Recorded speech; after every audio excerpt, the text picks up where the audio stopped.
আজই ডাউনলোড করুন আর এনজয় করুন আপনার পছন্দের শো। এইবারেও নিজের থেকে করেছে বাবা, বিশ্বাস করো আমি নিজে থেকে ওনাকে বলিনি তোমার অসুস্থতার কথা। ভালো করে বিশ্রাম নাও, শুধু চিন্তা ভাবনা কিচ্ছু করো না। আমরা এখন যাই, কাল আবার আসবো। হ্যাঁ অপু, আয় আয়, বাবাকে কি বলবি বললি বল।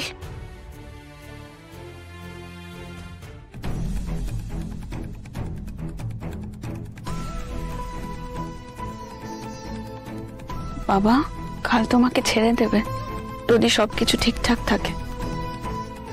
কালই তোমাকে নিয়ে আমরা বাড়িতে যাব।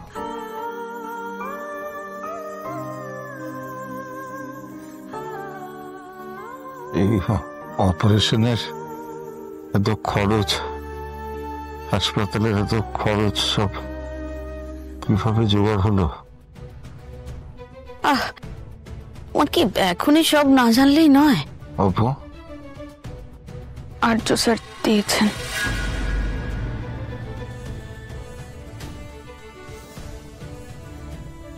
এই টাকাটা কিন্তু ফেরত দিতে হবে অপু, যত তাড়াতাড়ি সম্ভব। ইন্স্যুরেন্সের টাকাটা পেয়ে গেলেই আর কারোর হেল্প লাগতো না বাবা। ওই টাকাটা পেয়ে গেলেই আমি আর্য স্যারের টাকা ফেরত দিয়ে দেবো। কবে পাবি? কবে মেটাতে পারবি? আচ্ছা, ওরা কি পুরো টাকাটাই দেবে? অনেকগুলো টাকা তো।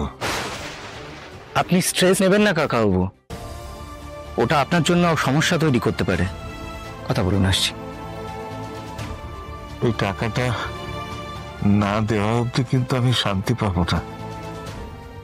সুমি, অপু যদি না পারে তাহলে বাড়িটা বন্ধক দিয়ে ওনার টাকাটা মেটাতে হবে। কিন্তু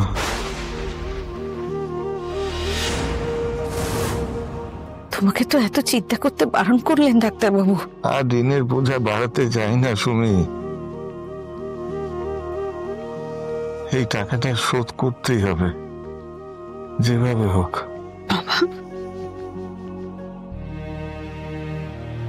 আমি অসুস্থ, তাই ঝোঁকের বসে সব বলছি, এটা ভেবো না সুমি। তেমন হলে সত্যি সত্যি বাড়িটা বন্ধক রেখে। বাবা তুমি বাড়িটার এই বন্ধকের কথা ভাবছো?